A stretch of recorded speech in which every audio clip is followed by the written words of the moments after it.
Hello everybody, I'm here with Jeff Scripps, who's the director of one of our official partners, Generation Employee Benefits, to talk a little bit about their business and the whole area of sustainability within that whole employee Ben scheme. Hi Jeff, welcome. You good? How are you? Very well, thank you, Roger. Excellent, good to have you here.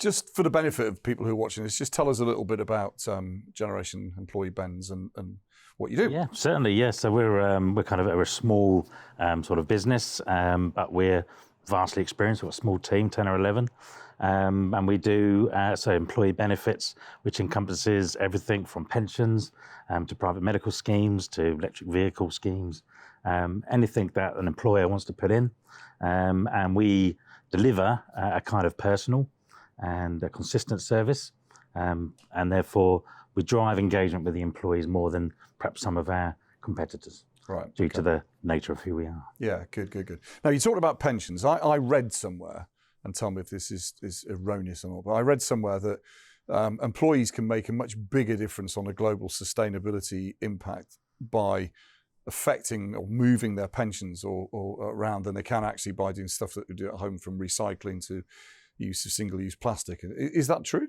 Can well be, yes. There's a new kind of train going on with regards to the default funds inside workplace pensions. Now, the last 10 years there's been a huge reform where every single employer has to have a pension scheme, and I'm sure all employers would be aware of that. Yeah. And we've been on the front foot and delivering all those.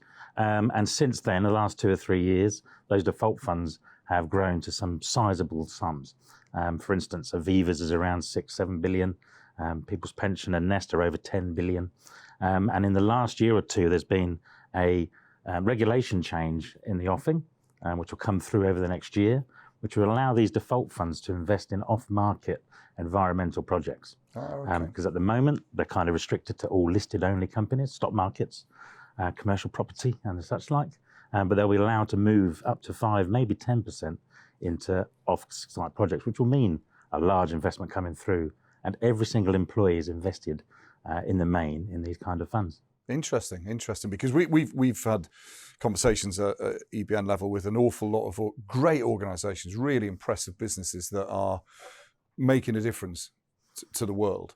Good. But the capital flow, whether it be through pensions or even getting insurance as well from that other point of view, is somewhat of a check to them. So will that legislation potentially change that for those organisations? It could. It will release a lot of capital into businesses that, I say, aren't listed. Yeah. If they've got a project of merit, and Legal & General, Aviva, or Prudential, whatever it is, has that amount of cash to invest in long-term projects, they'll be in that discussion. Wow. And therefore we'll be tapping into quite a lot of new capital, which of course will help the government meet their targets, which is why they're changing the regulation. Yeah. So it's not put upon you and me to do everything in our little way. It's actually going to be in a larger scale. Yeah. But nonetheless, there is that potential for kind of people power, employee power, of enough of them within a business kind of push upwards that pressure to say, can you, as our employer, redirect some of our funding? So this is very much the new conversation we're having with clients, because in the past, most employers haven't been that engaged with their pension because it is quite a boring world and a boring name. But over the last couple of years, there's been a lot more sort of articles, obviously, and engagement from the, should we say, the younger sort of employees. Yeah. More interested in not just what their benefits are overall, but where their benefits are invested or being delivered from. And that includes the pension. So we're getting more questions now from the staff and employees than ever before on this subject. Interesting. And that's only going to grow. Well, indeed. And the problem is, of course, that old pension schemes aren't on that conversation. A lot of the new ones done in the last couple of years, or the main providers, they are on that kind of discussion and changing their pensions around. But a lot of legacy pension businesses are not even going to start on that journey because there's no investment in those existing schemes to do that. Right. Okay. So it's going to take a lot of money to get these things going in the first place. Yeah. Yeah. Interesting. I think that's really, really interesting, because that an engaged, as you said, you and I have talked about before, haven't we, about the word pension? Yeah. And I think I said to you, it's the most inappropriate term for engaging young people. I remember many, many years ago being told I needed to invest in a pension and just thinking, oh no, what's gone wrong with my life? Pizzas are better than pensions. Yeah, Most- yeah, exactly. most- Yeah, so do I. absolutely. So we need to change it to pizzas. So, but that kind of naturally segues onto the question, because my understanding, obviously, employee benefits isn't just pensions, is it? I mean, No. there's a whole bunch of other stuff to it. So, how and where does that kind of fit into the whole sustainability argument? Well, the providers, most of them are listed companies, so they've all got their own sort of net zero commitments, and they're now relaying to us how they are changing their own businesses.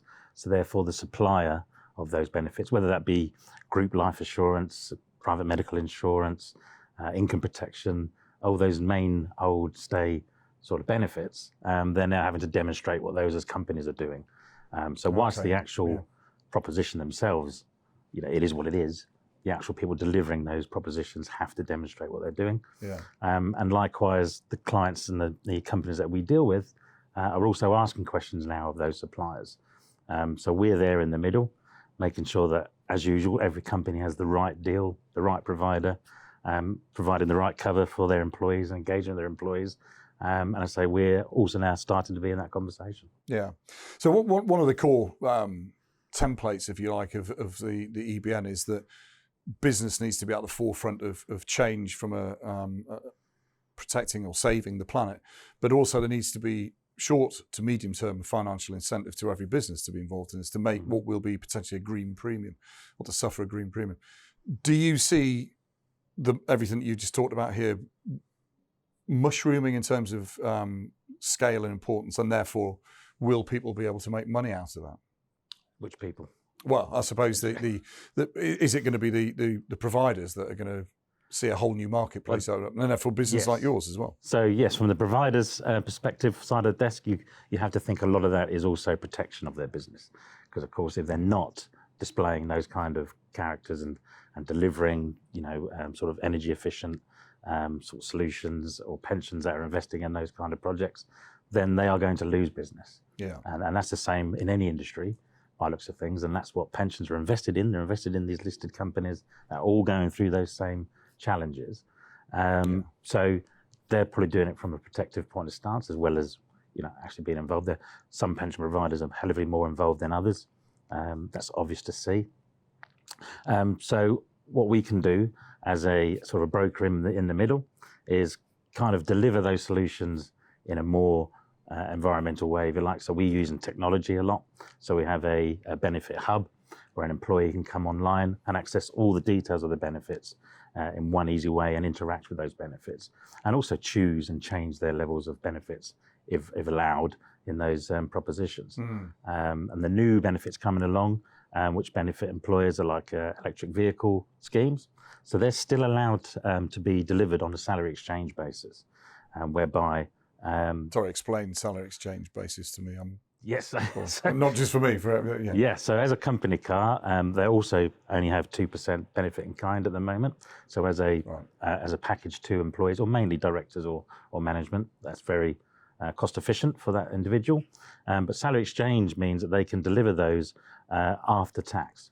So let's, for instance, for 40% taxpayer, for instance, if the rental of the car is £1,000 a month normally to any individual off the street, they can put that through payroll and pay it net of tax, basically. So they only cost them £600 for £1,000 lease in general. So there's a benefit of salary exchange and incentivizing employees or employers to offer that scheme, because there's no real cost to the employer. Yeah.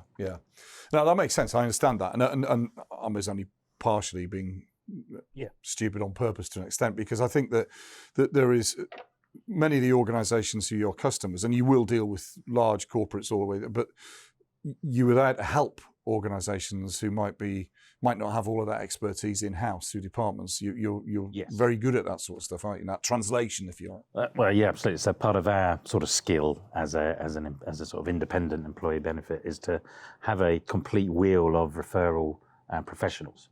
So if we're not able to deliver it, then at least we can access from our sort of network of professionals, whether that be EV schemes or any other kind of structure that we don't get involved in to deliver ourselves, and we can bring that to the table of our clients. because we see the same thing from most clients as to what they're trying to access. Yeah. So we've developed this network, I say, as well. Yeah. So we can plug that in to the conversation. Yeah. Yeah, makes sense. And so finally, any kind of overarching message to the EBN members who are employers? What should they be thinking about? So various sort of items on the agenda, shall we say. Firstly, look at the existing pension scheme, because there has to be one there. Yeah. But see whether that's been modernised, whether that's on the ESG discussion with that provider, or if it is in that cupboard of old pension schemes that might not be fit for purpose, especially if that company themselves is going on this ESG development.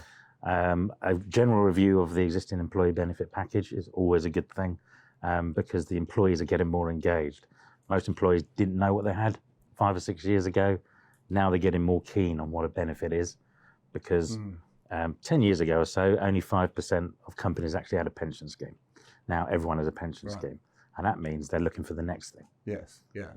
Which may impact on recruitment, of course. Indeed, so that's happening in many industries because they know everyone's got a pension. It's actually how much are you paying into that pension now, rather than we've got a pension. Yeah, and in future, where will it be directed as well? Indeed, and then therefore the list of other benefits also comes into that on the recruitment side, because as I say at the moment, recruitment is tough anyway. Yeah.